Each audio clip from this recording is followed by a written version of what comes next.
Hello everyone, most welcome. स्वागत है आप सभी का।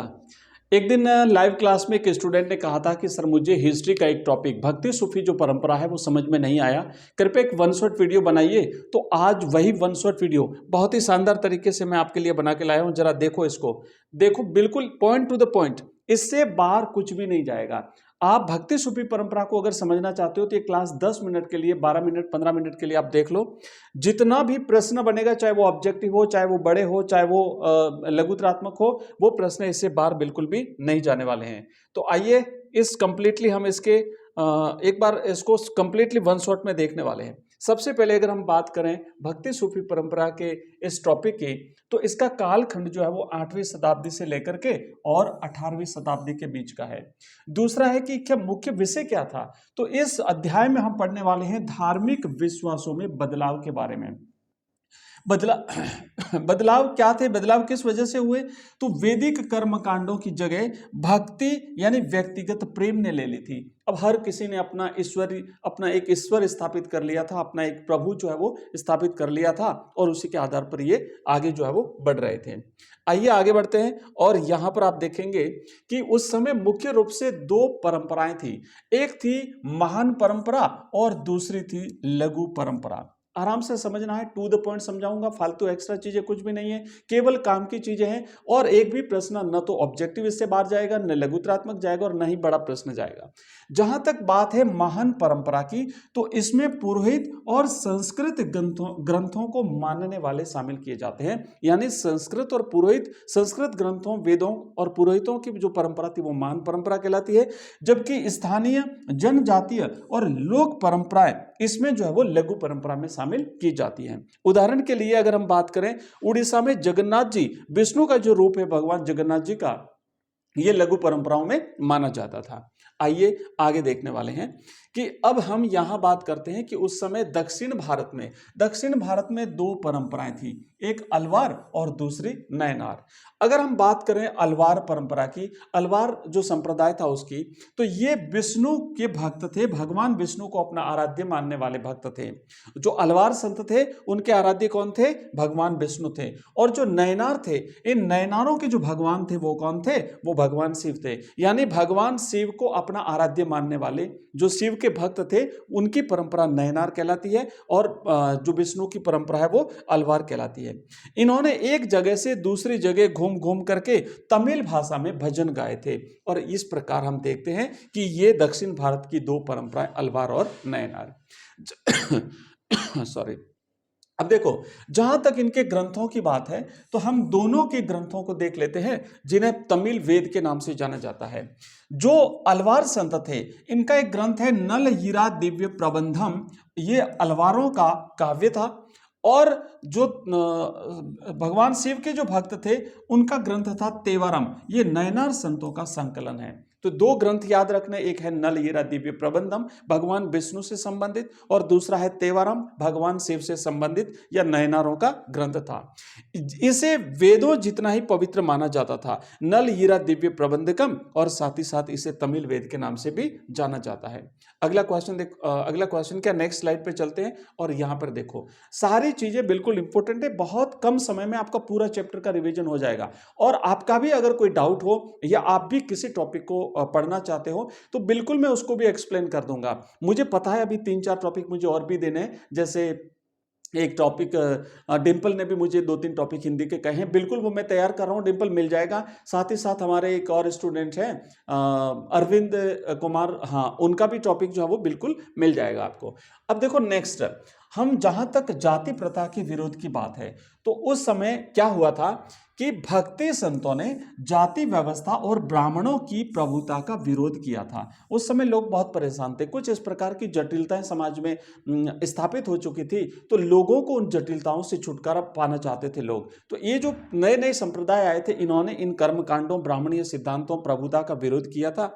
भक्ति संतों ने जाति व्यवस्था और ब्राह्मणों की प्रभुता का विरोध किया था, और इनका जो क्या था कि विशेष करके इसमें अस्पृश्य माने जाने वाले लोग भी शामिल थे, जिनको अछूत माना जाता था, जिनको अस्पृश्य माना जाता था। यह आंदोलन सभी के लिए खुला था। आगे बढ़ेंगे, आगे बढ़ेंगे और यहाँ पे देखो फिर क्या हुआ था कि हाँ, उस जमाने में दो स्त्री भक्त हुई थी, दो महिला भक्त हुई थी, उनकी हम बात करते हैं। स्त्री भक्त कवयित्रियां थी, जिसमें एक तो थी अंडाल, और ये अंडाल जो थी ये अलवार संत थी। ये जो विष्णु, भगवान विष्णु के जो भक्त थे उनको मानने वाली थी, और न केवल मानने वाली बल्कि ये महिला तो अपने आप को भगवान विष्णु की प्रेयसी मानती थी, ये तो स्वयं को भगवान विष्णु की प्रेमिका मानती थी। ठीक है, आप देख पा रहे हैं, ये अंडाल थी जो अलवार संत थी और स्वयं को विष्णु की क्या मानती थी, प्रेमिका मानती थी। एक थी कराइकल अम्मेयार, ये नयनार संप्रदाय से संबंधित थे और ये शिव भक्ति में घोर तपस्या की थे। इन्होंने पितृसत्तात्मक समाज को चुनौती दी थी, दोनों ने। ठीक है, तो ये है कराइकल, आप देख पा रहे हैं। और कराइकल जो है वो कठोर शिव भक्त महिला थी, इसने बहुत ही कठिन तपस्या की थी, शिव भक्ति में घोर तपस्या की थी। तो ये दो महिला, ध्यान रखना, दोनों को बिल्कुल कंपैरेटिवली हम पढ़ रहे हैं ताकि आपका कोई कंफ्यूजन नहीं रहे, कोई डाउट नहीं रहे। आगे बढ़ेंगे अगले प्रश्न की तरफ, और फिर भी देखो कोई डाउट रह जाता है ना, तो आप बिल्कुल झिझके नहीं, बल्कि मुझे कमेंट बॉक्स में कमेंट डाल देना, आपकी हम जो है वो समस्या का समाधान करेंगे। अब हम कर्नाटक की सैर करने चलते हैं। यहां पर हम देखते हैं वीरशैव, यानी एक जो लिंगायत संप्रदाय था, लिंगायत जो परंपरा थी, भगवान शिव को ही मानने वाली एक परंपरा थी। तो जहां तक इसके संस्थापक की बात है, बासवन्ना ने 12वीं सदी में इसकी स्थापना की थी कर्नाटक में, वीरशैव परंपरा की, जिसका दूसरा नाम लिंगायत संप्रदाय है। और ये जो बासवन्ना थे ना, ये कलचुरी दरबार में मंत्री थे, ये कलचुरी दरबार में मंत्री थे, और धीरे धीरे इनका भक्ति में मन रम गया, भगवान शिव के भक्त बन गए। इन्होंने एक नए संप्रदाय की स्थापना की, जिसे हम लिंगायत संप्रदाय या वीरशैव संप्रदाय कहते हैं। और उपास्य देव थे भगवान शिव, विशेष करके ये भगवान शिव के लिंग की पूजा करते थे, जिसे हम शिवलिंग के रूप में जानते हैं। इनका विश्वास ये था कि मृत्यु के बाद भक्त शिव में लीन हो जाएगा, यानी पुनर्जन्म नहीं होगा, ऐसा इनका मानना था। फिर आगे बढ़ते हैं और यहां पर देखो, अब यहां पर हम क्या देखने वाले हैं कि जो लिंगायत हैं, लिंगायतों के सामाजिक सुधार जो है लिंगायतों ने किए थे। तीन मुख्य रूप से इनके जो सामाजिक सुधार हैं वो क्या था, पहला तो था इन्होंने विधवा विवाह और वयस्क विवाह को मान्यता दी थी। पहले विधवा विवाह नहीं होते थे या बहुत संप्रदायों में, तो इन्होंने जो है उसको मान्यता दे दी, और बाल विवाह के स्थान पर इन्होंने वयस्क विवाह को मान्यता दी थी। दूसरा इनका जो था इनके बारे में बात कही जाती है वो ये थी कि इन्होंने जो क्या किया था भाई, जाति प्रथा और छुआछूत का विरोध किया था। इन्होंने जाति प्रथा का क्या किया था भाई, जाति प्रथा का इन्होंने विरोध किया था और छुआछूत का विरोध किया था। और साथ ही साथ शवों को दफनाना शुरू किया था, जलाना बंद कर दिया था। मतलब ये जलाते नहीं थे, बल्कि क्या करते थे, ये दफनाते थे, है ना, जलाते नहीं थे। तो ये क्या है, क्या किसके सुधार हैं, ये लिंगायत संप्रदाय के जो है वो सुधार हैं, बासवन्ना के द्वारा स्थापित इस लिंगायत संप्रदाय। आगे बढ़ो, देखो नेक्स्ट है लिंगायत संप्रदाय, और यहां पर अब हम बात करेंगे इस्लामी परंपरा की। मुख्य शब्द सबसे पहले हम याद करने वाले हैं, एक आता है जिम्मी। कई बार ये प्रश्न आता है, what is the Jimmy, Jimmy क्या है। तो जिम्मी वो लोग होते थे जो गैर मुस्लिम होते थे, जिसमें हिंदू है, ईसाई है, और भी बहुत धर्मावलंबी लोग होते थे। मुस्लिम राज्य में रहने के लिए वो क्या करते थे कि एक कर देते थे, है ना, जजिया कर देते थे, एक धार्मिक कर होता था, जजिया कर दे करके उन्हें संरक्षण मिलता था और वो वहां पर रह सकते थे, तो जिम्मी होता था। एक सरिया है, सरिया जो है वो इस्लामी कानून होता था, और यह सरिया कानून का जो स्रोत क्या है, वो है कुरान, हदीस, कयास और इज्मा, या इन सब से इनके सिद्धांत लेकर के ये सरिया कानून जो है वो बना था। तो अभी तक हमने दो शब्द देखे हैं, एक तो था जिम्मी, ऐसे लोग जो मुस्लिम राज्य में, जो गैर मुस्लिम होते थे, वो मुस्लिम राज्य में जजिया कर दे करके वहां पे संरक्षण प्राप्त करते थे। और सरिया जो है ये एक इस्लामी कानून होता था, जो इनके अलग अलग ग्रंथों से लिया जाता था। नेक्स्ट है सूफीवाद, या सूफीवाद को हम तसव्वुफ कहते हैं। क्या है तसव्वुफ, देखो, उलेमाओं की रूढ़िवादिता का विरोध किया था इन्होंने। इस्लाम का रहस्य, इसे ध्यान से समझिएगा, ये एक ऐसा सिद्धांत था जो क्या करता था, इस्लाम का रहस्य और उदारवादी रूप था, रहस्यवादी और उदारवादी रूप था, जिसे हम सूफीवाद कहते हैं। इन्होंने उलेमाओं की रूढ़िवादिता का विरोध किया था और ईश्वर के प्रति तीव्र प्रेम यानी इश्क पर जोर दिया था, प्रेम पर जोर दिया था कि भगवान से, हम अल्लाह से, ईश्वर से जितना प्रभु से हम प्रेम करेंगे, प्रभु हमें प्राप्त होंगे। तो ये था एक सूफीवाद जो उस समय जो है वो देखने को मिलता है। इसके बाद हम बात करेंगे खानका और सिलसिला की। तो देखो खानका क्या है? खानका सूफी संतों का निवास था जहां पर लंगर चलता था। लंगर मैंने भोजन जहां पे चलता था, तो यहाँ पे सूफी संत यहाँ पे रहा करते थे। एक होता था सिलसिला, ध्यान देना बच्चों, सिलसिला का शाब्दिक अर्थ होता है जंजीर, अर्थात गुरु और शिष्य की अटूट कड़ी, यानी गुरु और शिष्य को आपस में जोड़े रखने की जो एक कड़ी है, इसे सिलसिला कहा जाता था, दोनों के बीच का। एक होते थे शेख या पीर जो गुरु होते थे, और मुरीद है वो शिष्य होते थे। यानी मुरीद किसे कहते थे? शिष्य को। पीर या शेख किसे कहते थे? गुरु को कहते थे। और इन दोनों के बीच की जो कड़ी होती थी दोनों को जोड़ने का, वो सिलसिला होता था जिसे जंजीर कहते थे। नेक्स्ट आगे बढ़ेंगे। आगे देखो अगला प्रश्न है, हाँ अब इसको थोड़ा सा ढंग से आपको समझना देखना है। एक होता था बासरा और एक होता था बेसरा। बेसरा सूफी कौन थे? बासरा सूफी कौन थे? बासरा जो शरिया कानून का पालन करते थे। शरिया जो भिन्न भिन्न इनके ग्रंथों से, कुरान से, हदीस से मिलकर के सिद्धांत लिए जाते थे, और वे जो शरिया कानून का पालन करने वाले होते थे, इस्लामी कानून का जो पालन करने वाले होते थे, वो बासरा कहलाते थे। और जो शरिया में बंदे नहीं होते थे उन्हें बेसरा कहा जाता था। और इसमें होते थे कलंदर, मदारी, मलंग आदि जो है वो इसमें शामिल किए जाते थे। नेक्स्ट अगले क्वेश्चन की तरफ आगे बढ़ते हैं, और ये रहा हमारा अगला जो स्लाइड। अब सूफी ये यानी चिश्ती सिलसिला जो है वो भारत में, उसकी बात करते हैं।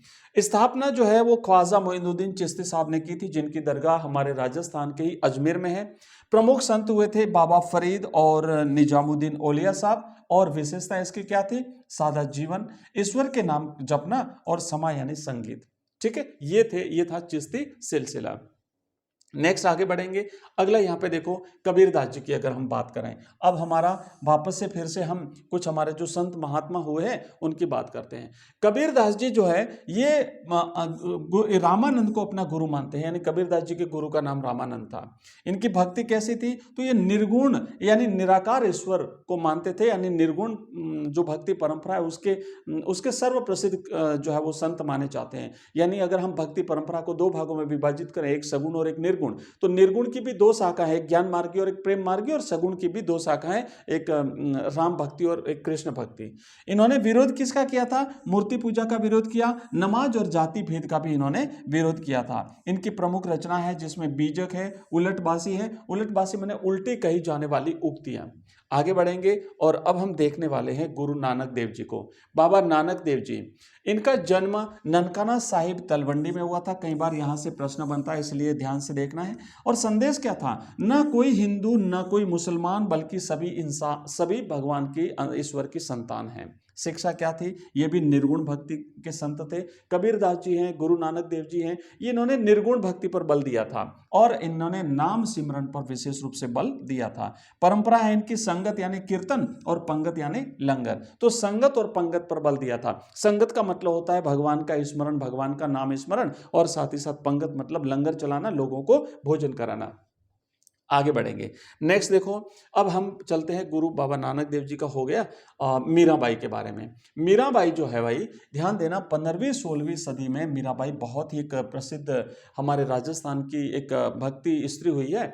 इनका जो कुल है वो मेड़ता माना जाता है। मेड़ता की राजकुमारी थी, सिसोदिया राजवंश में विवाह हुआ था, और सगुण भक्ति की ये एक प्रसिद्ध कवित्री मानी जाती है, या भक्ति में स्त्री मानी जाती है। भगवान कृष्ण को ही इन्होंने अपना प्रियतम माना था। विद्रोह राजमहल त्यागा था, रैदास जी को अपना गुरु बनाया था, और राजस्थानी और हिंदी भाषा में इन्होंने बहुत सारे भजन जो है वो गाए भगवान कृष्ण के प्रेम में। आइए आगे बढ़ते हैं। नेक्स्ट अब हम बात करेंगे सगुण बनाम निर्गुण भक्ति। क्या था सगुण, क्या था निर्गुण? अगर हम सगुण भक्ति की बात करें तो ध्यान देना बच्चों कि ईश्वर के आकार यानी मूर्ति की पूजा करना, और इसमें मीराबाई आते हैं, तुलसीदास जी आते हैं। देखो सगुण भक्ति की भी दो शाखाएं हो गई, एक राम भक्ति शाखा और दूसरी कृष्ण भक्ति शाखा। तो राम भक्ति शाखा में अगर हम बात करें तो तुलसीदास जी इसके सर्वप्रसिद्ध कवि माने जाते हैं। कृष्ण भक्ति शाखा में मीराबाई को माना जाता है। जहां तक निर्गुण भक्ति शाखा की बात है तो निर्गुण भक्ति में क्या होता है बच्चों? निराकार ईश्वर की पूजा की जाती है। ईश्वर का कोई रूप नहीं है, ईश्वर का कोई आकार नहीं है, ईश्वर का कोई रंग नहीं है। और यहां पर भी दो प्रकार की शाखा है, एक ज्ञान मार्गी और प्रेम मार्गी। तो निर्गुण में अगर हम बात करें तो जो गुरु नानक देव जी और कबीरदास जी ये दोनों ही निर्गुण भक्त परंपरा के भक्त माने जाते हैं, निर्गुण संत माने जाते हैं।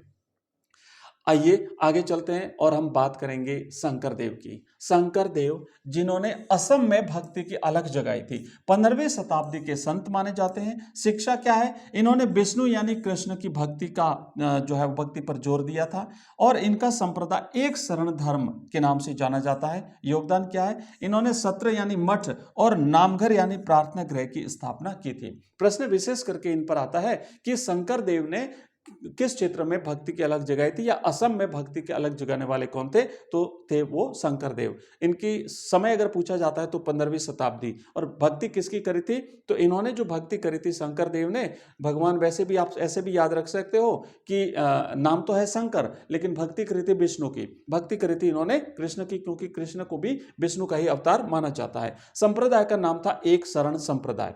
ओके, आइए आगे बढ़ते हैं नेक्स्ट। और नेक्स्ट आप यहां पे देख पा रहे हो कि अब हम धार्मिक जो संप्रदाय थे इनका निष्कर्ष अगर हम देखें तो संतों ने आम भाषा हिंदी है, तमिल है, पंजाबी है, इसका प्रयोग किया था। धर्म को जटिल कर्मकांड से निकाल करके आम आदमी तक पहुंचाया था और हिंदू मुस्लिम एकता पर इन्होंने जोर दिया था। ये महत्वपूर्ण 3-4 पॉइंट जो है आप इनकी विशेषताओं पर लिख सकते हैं। नेक्स्ट देखो, अब कुछ प्रश्न है, इंपोर्टेंट प्रश्न है। एक तो ये प्रश्न बनता है भाई कि अलवार नयनार का जाति के प्रति दृष्टिकोण क्या था, लिंगायत संप्रदाय की विशेषता क्या थी, कबीर और नानक की शिक्षाओं में समानता क्या है और सूफी खानकाना का जीवन कैसा था। तो इस तरीके से हमने एक इस चैप्टर को कंप्लीटली केवल डिमांड पर, मैंने केवल आप जैसे स्टूडेंट्स की डिमांड पर ये टॉपिक करवाया। बाकी अभी एग्जाम के टाइम में मेरा उद्देश्य सिर्फ और सिर्फ एग्जाम से रिलेटेड क्वेश्चंस जो मोस्ट इंपोर्टेंट प्रश्न है वो करवाने का पूरा उद्देश्य था। बट मैं हमेशा ध्यान रखता हूं कि कोई भी एक बच्चे को भी अगर कोई डाउट है, कोई उसकी प्रॉब्लम है, तो मैं उसे सुलझाने का प्रयास करता हूं। बच्चों इसी तरीके से हमारी क्लासें चलती है, Hindi, history, political, geography, English. हम क्लास 12th के लिए सारे सब्जेक्ट्स का एक क्वालिटी कंटेंट आपको प्रोवाइड कराते हैं। आप खुद ने देखा होगा, अगर एंड तक बने हुए हो तो निश्चित रूप से, और अगर आप हमारी सारी क्लासें ज्वाइन करते हो तब भी आप, तो इसी तरीके से हमारी क्लासें चलती रहेगी। मिलते हैं अगली क्लास में। अगर आपको ये क्लास पसंद आई है तो चैनल को सब्सक्राइब करिए, वीडियो को लाइक करिए और इस वीडियो को हाइप करिए। जितना हाइप करेंगे बच्चों उतनी मैं आपके लिए क्लासें ला पाऊंगा। धन्यवाद।